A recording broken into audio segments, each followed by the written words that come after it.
अस्सलाम वालेकुम। शाहजी पॉडकास्ट की पहली एपिसोड के साथ हाजिर हैं। तो आज हम स्टूडियो का टूर भी करेंगे और साथ ही साथ जानेंगे कि शाहजी मोबाइल की कहानी कब स्टार्ट हुई और कैसे स्टार्ट हुई। तो मैं हूं ज़ुहैब अली और मेरे साथ हैं सैयद रहमान शाह बुखारी अलमरूफ शाहजी मोबाइल ननकाना साहिब वाले।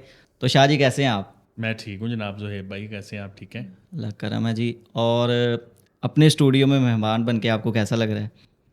अपने स्टूडियो में मेहमान बन के मुझे अच्छा लग रहा है जी, अच्छी फीलिंग आ रही है। और ये पहली पॉडकास्ट है हमारी। पॉडकास्ट जो आज आप जो लोग भी देख रहे हैं उसकी पहली एपिसोड है शाहजी पॉडकास्ट की, और उसी में मैं मेहमान हूँ, तो अच्छा लग रहा है जी। तो बिना टाइम को वेस्ट किए हम शाहजी से सवालात का सिलसिला शुरू करते हैं। तो शाहजी ये बताएं कि आपने शाहजी मोबाइल का आगाज़ कब किया? शाहजी मोबाइल का आगाज़ तकरीबन आज से 19 साल पहले जी जी। मैंने किया था। ननकाना साहब में ही किया था। इसी गुरु बाज़ार में ही मैंने दुकान बनाई थी शाहजी मोबाइल्स, और तकरीबन 19 साल इसको हो गए। वैसे तो पहले जो है सोशल मीडिया का ज़माना नहीं था। जब से आप बता रहे हो कि मैंने स्टार्टिंग की है, तो आपने टिकटॉक अकाउंट पे कब हाज़िरी लगवाई है सबसे पहले?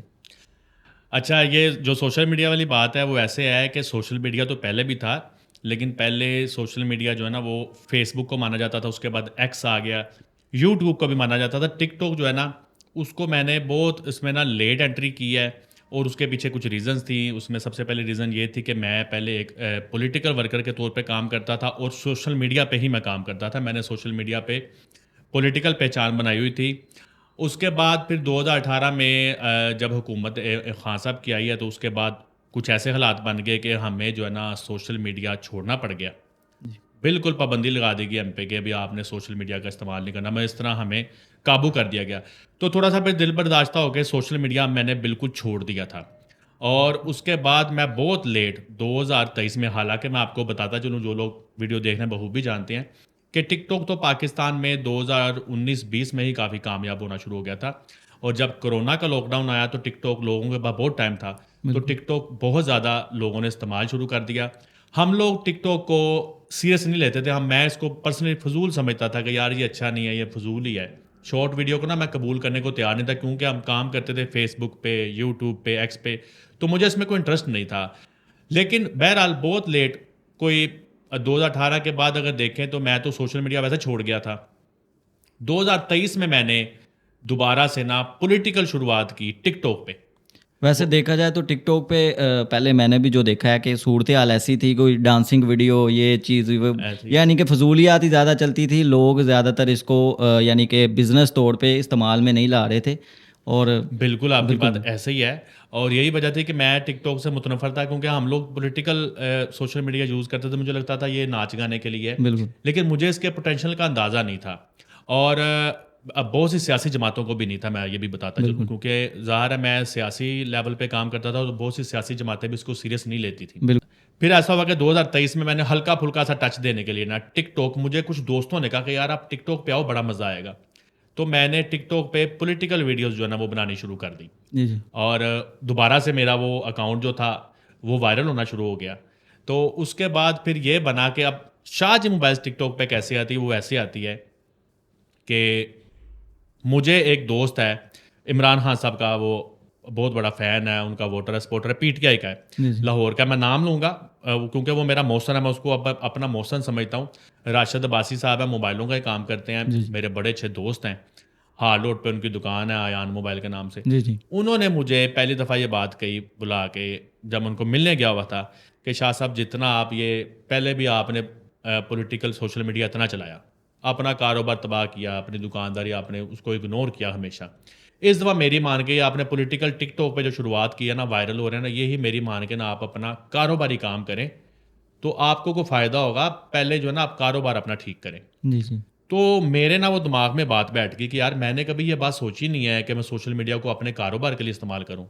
तो अभी कुछ लोगों को तो ऐसा लग रहा होगा कि शाहजी मोबाइल जो है ना वो बड़े सालों से वायरल है, लेकिन मैं आप लोगों को बताऊँ कि शाहजी मोबाइल्स का अभी टिकटॉक पे अकाउंट बने 2 साल का अरसा भी नहीं हुआ। और 2 साल पहले शाहजी अकेले बैठे अपना काम करते थे। अल्हम्दुलिल्लाह मेरे पास एक टीम है। तो मतलब ये है कि सोशल मीडिया जिसको मैं सीरियस नहीं लेता था, टिकटॉक की मैं बात कर रहा हूँ, तो उसकी वजह से अल्हम्दुलिल्लाह जो ना अल्लाह ताला ने पहचान दी। तो लेकिन जब मैंने ये फ़ैसला किया कि मैं पॉलिटिक्स को बिल्कुल अब नहीं छेड़ूँगा, पॉलिटिकल वीडियोज़ नहीं बनाऊँगा, अपने काम के लिए वीडियो बनाऊँगा, अपनी दुकान के लिए बनाऊँगा। जब मैं उस डगर पे चल निकला, तो अल्लाह ताला ने कामयाबी दी और अभी 2 साल भी पूरे नहीं हुए और कुछ लोगों को ऐसा लगता है, बल्कि मुझे भी सम टाइम ऐसा लगता है कि मैं शायद 5-6 साल से शाहजी मोबाइल्स के लिए सोशल मीडिया इस्तेमाल कर रहा हूँ। जी, जी, माशाल्लाह जी, माशाल्लाह। अभी देखा जाए तो ननकाना में माशाल्लाह से एक हमारी ही शॉप ऐसी वायरल है कि जो कि दूसरी सिटीज़ में भी जानी जाती है, शाहजी मोबाइल्स के बिल्कुल, नाम अल्लाह से। ताला का बड़ा शुक्र है, पूरे बिल्कुल जी। पाकिस्तान में पहचान है ननकाना साहब की, शाहजी मोबाइल्स की वजह से और ये मैं समझता हूँ कि बहुत बड़ा एज़ाज़ है जी, हमारे जी, लिए और बिल्कुल, अल्लाह ताला की मदद है, हम लोग क्या, बेशक। हमने तो कोशिश ही की है अल्लाह ताला मदद करने हाँ वाला जी, है। बेशक जी।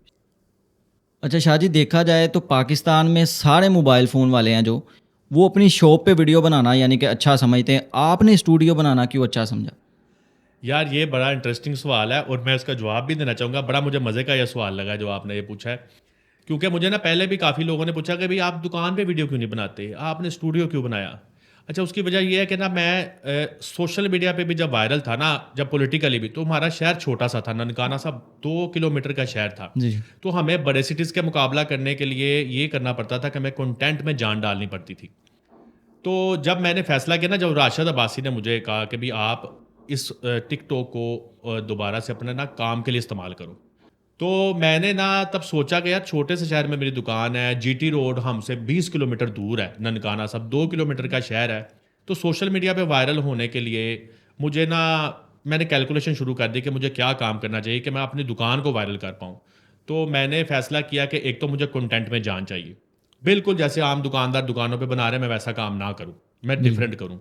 दूसरा, हम यूनिक प्रोडक्ट्स लाएँ और प्राइस भी प पूरे पाकिस्तान से अच्छी दें। तो इस पे मैंने पहले दिन से ही 2 साल पहले वर्क शुरू कर दिया कि मैं कैसे ये कर सकता हूँ।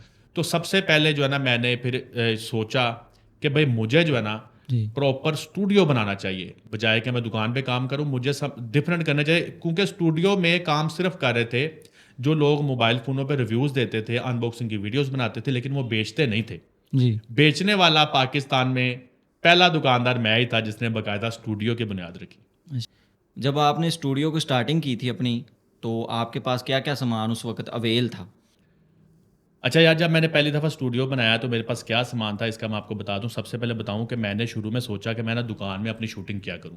जी, तो मैंने दुकान को ना रात को बंद जब हो जाती थी ना, तो मैं अंदर अकेला बैठ के तो लाइटें-शाइटें लगा के रिकॉर्डिंग करता था और मैंने पहली वीडियो बनाने के लिए भी ना सबसे पहले मैंने मोबाइल पे नहीं बनाई। मैं सबसे पहले मैं कैमरा लेकर आया, कैनन का 70 डी। अच्छा वो बदकिस्मती से वो दूसरे दिन ही डेड हो गया। एक तो वो नुकसान हो गया, लेकिन जी, फिर मैं घबराया नहीं, मैंने फ़ैसला किया हुआ था कि मैंने कंटेंट अच्छा बनाना है। मैंने उसको जो है ना वो नुकसान समझा कि अल्लाह ताला की तरफ से कोई बात नहीं। मैंने फिर दोबारा से कैनन का M50 मिररलेस कैमरा पहली दफ़ा लिया और दुकान में शूटिंग की। शुरू में मेरी पहली 2-4 वीडियोज़ जो है ना वो दुकान में ही हैं। हाँ जी, मैंने देखी तो हैं। मैं रात जी, को शटर वगैरह डाउन करके और अंधेरे में वहाँ पर यानी कि बिल्कुल बंद करके बाहर से और अंदर खुद जो है ना वो अपना सेटअप वगैरह बनाने की कोशिश करके रिकॉर्डिंग किया करता था। सबसे पहले मैंने स्टार्टिंग बहुत अच्छी की है। मेरे पास कैमरा भी उस वक़्त में वायरल था, कैनन M50 था। उसके बाद मैं रॉड का वायरलेस गो मैंने माइक खरीदा। मैंने इन्वेस्टमेंट की अपने काम पे। माशा रॉड का वायरलेस गो खरीदा और मैंने काम शुरू किया। अब उसके बाद दिक्कत मुझे 3-4 दिन के बाद, 5 दिन के बाद ये आना शुरू हो गई कि मुझे ना रिकॉर्डिंग के लिए रात को वेट करना पड़ता था। अब दिन टाइम मुझे अक्सर बड़ी फीलिंग आ रही होती थी कि यार ये चीज़ है, मुझे इसकी ना वीडियो लगानी चाहिए बना के और मैं वीडियो का गंद भी नहीं डालना चाहता था, मैं काम अच्छे तरीके से करना चाह रहा था। तो फिर मैंने सोचा कि यार मुझे ना वीडियो के लिए ना सेटअप अलहदा रखना चाहिए, जहाँ पर मैं काम कर सकूँ अलहदा बैठ के, मुझे परेशानी ना हो। तो किस्मत अच्छी थी कि मेरी दुकान एक प्लाज़े में थी और उसके सामने ही एक दुकान खाली हो गई। जी, मेरे बिल्कुल सामने दुकान खाली हो गई, तो मैंने फ़ौरी वो दुकान लेके वहाँ पर पार्टीशन वगैरह करके चेयर रख ली और वो फिर मैं चेयर जो मेरी वो गेमिंग चेयर आज तक आप लोग देखते हैं, हाँ वो जी, पहले मैं वो नहीं लेकर आया था और मैंने वहाँ पर ना अपना सेपरेट स्टूडियो सा बना के तो रिकॉर्डिंग शुरू कर दी, लोगो बनवा लिया। तो 3-4 दिनों में मैंने उसको मुकम्मल कर लिया और वहाँ पर मैंने जो है ना रिकॉर्डिंग शुरू कर दी। तो मेरे पास यही सामान था, रोड का वायरलेस गो और कैनन का M50 और 50 मिलीमीटर का मेरे पास कैनन का ही लेंस था। माशाल्लाह जी। अच्छा माशाल्लाह, वैसे आप काफ़ी क्रिएटिव हैं। लेकिन मैं ये एक सवाल मुझे बार-बार तंग कर रहा है कि आपने पॉडकास्ट की स्टार्टिंग क्यों शुरू की और इस वक़्त आपके पास क्या ऐसा सामान अवेल है जो कि आप पॉडकास्ट के लिए इस्तेमाल कर रहे हो? अच्छा, ये जो सामान है ना, मैंने जैसे आपको पहले बताया कि 2 साल पहले मैंने स्टूडियो बनाया था। जी, जी। 2 साल में मैं चूँकि शौक रखता हूँ इन चीज़ों का, तो मुझे जब भी कोई मेरे पास कुछ सेविंग हुई, मैंने उसको अपने स्टूडियो की जो है ना गियर्स पे इन्वेस्ट किया अच्छा। और चीज़ों को अपडेट करता रहूँ, बदलता रहूँ। जी। और अब माशाल्लाह से जो हमारे पास सामान है, उसमें अब ये जो कैमरा जिस पे रिकॉर्डिंग हो रही है, ये है सोनी का अल्फ़ा A7 मार्क 4। अभी उनका फ्लैगशिप मॉडल यही है। जी, जी। और इसके साथ जो लेंस लगा हुआ है, वो सोनी का ही 50 जी मास्टर है 1.4। और इसके अलावा मैं आपको अपना शोकेस दिखाता हूँ, तो उसमें आपको नज़र आ जाएगा कि हमारे पास सिग्मा का 28-105 f2.8 भी मौजूद है, जो नया लेंस है, जी। टेलीफोटो लेंस है। और उसके बाद आप देखें तो ये जो माइक सिस्टम है, ये मानो एक दुनिया में मशहूर ब्रांड है रॉड की तरह। तो ये उनका सारा सेटअप है मानो का, और इंटरफेस भी इनका है, हेडफोन भी इनका है। अजलान बुखारी इस टाइम हमारी रिकॉर्डिंग करवा रहे हैं पॉडकास्ट की, तो उन्होंने वो कानों पे लगाया हुआ है। इसके अलावा लाइटिंग जो है वो गोडॉक्स की इस्तेमाल कर रहा हूँ लाइटों में, ये जो बहुत अच्छी एक ब्रांड है। और ये पॉडकास्ट क्यों शुरू किया, ये जो आपका सवाल था, ये ऐसे शुरू किया कि रॉड वायरलेस गो मैंने सेल कर दिया था। उसके बाद अब दुनिया में बड़ा फेमस था DJI का माइक 2। जी। तो वो बड़े शौक से मैंने खरीद लिया। उस पे मैं काम कर रहा था, लोग देखते थे वीडियोज़ में हमारे साथ, वो इधर लगा हुआ था। बदकिस्मती ये हुई, आप तो जानते ही हैं, जी। कुछ अरसा पहले ना DJI का माइक 2 ख़राब हो गया। पता नहीं उसको क्या बना, हमने तो उसको बड़ी केयर से रखा हुआ था। जी। उसने सुनना कम कर दिया, सुनना बंद कर दिया, उसमें प्रॉब्लम आ गई। मार्केट में चक्कर लगाए, उनको बताया, उन्होंने कहा जी इसका कोई वारंटी क्लेम नहीं होगा। जी। बहरहाल रिक्वेस्ट करके एक जगह पे दिया हुआ है, इसको ठीक करवा दें। फिर ये था कि अब हमारे पास बोया का माइक भी था, लेकिन अब मज़ा नहीं आ रहा था काम करने में। अब जी। जब आपको अच्छे एक्सेसरी, अच्छे गैजेट्स इस्तेमाल करने की आदत पड़ जाए ना, बिल्कुल जी। तो फिर आप स्टैंडर्ड अपना वहाँ पर सेट कर लेते हैं खुद ही, कि हाँ जी। आपको नीचे लेवल पे आने में ना दिक्कत होती है। बिल्कुल जी। तो फिर मैं अपना रॉड का ही वायरलेस प्रो लेना चाह रहा था, जो कि नया आया है। वो जी। तकरीबन 1,30,000 रुपये का है। और मैंने फ़ैसला कर लिया था मैं वो लूँगा, क्योंकि रॉड मैंने इतना अर्सा चलाया, ऑडियो की क्वालिटी भी अच्छी थी और वो ख़राब भी नहीं होता था। तो हाँ जी। मुझे लगा वो ऑस्ट्रेलियन ब्रांड ज़्यादा डीट है। तो बहरहाल मैं वो ही लेना चाह रहा था। तो फिर मुझे किसी एक दोस्त ने मशवरा दिया, उसने कहा जनाब आप जो इतना महँगा वो ले रहे हैं, तो थोड़े से और पैसे डाल के आप पॉडकास्ट वाले माइक ले लें।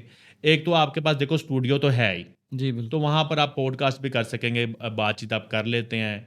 और तो फिर मेरा भी ज़हन बदल गया कि यार बात ठीक है, हाँ तो जी। मैंने जो इन्वेस्टमेंट करनी है रॉड पे, तो मैं क्यों ना उस पे कर लूँ। जी। तो शाह जी, मेरा आपसे आखिरी सवाल है कि जो लोग आपकी तरह काम करना चाहते हैं, उनके लिए क्या पैगाम होगा आपका? अच्छा, मेरी तरह जो काम करना चाहते हैं उनके लिए पैगाम ये है कि भाई मेहनत करें, बड़ी मेहनत करनी पड़ती है। और ख़ास तौर पे मैं उन लोगों से मुखातिब हूँ जो सोशल मीडिया को पॉलिटिक्स के लिए इस्तेमाल करते हैं। मैं आपके सामने बड़ी मिसाल बैठा हूँ, मैंने कई साल जो है ना सोशल मीडिया का इस्तेमाल किया पॉलिटिक्स के लिए। मुझे जो है ना उसका बड़ा फ़ायदा हुआ, पहचान मिली थी। लेकिन ये है कि सबसे पहले आप सियासत के शौक रखते हैं, तो सबसे पहले अपने बिज़नेस को जो है ना मुस्तहकम करें, अपनी अर्निंग को जो है ना ऊपर लेकर आएँ। उसके बगैर आपकी कहीं पर कोई पहचान बन जाए तो बन जाए, लेकिन इज़्ज़त नहीं बनेगी। तो इसी के साथ पॉडकास्ट की एंडिंग है। तो अब किसी नए मेहमान के साथ, नए एपिसोड के साथ मिलेंगे। तो मिलते हैं नेक्स्ट वीडियो में। तब तक के लिए अल्लाह हाफ़िज़। बहुत शुक्रिया जी, अल्लाह हाफ़िज़।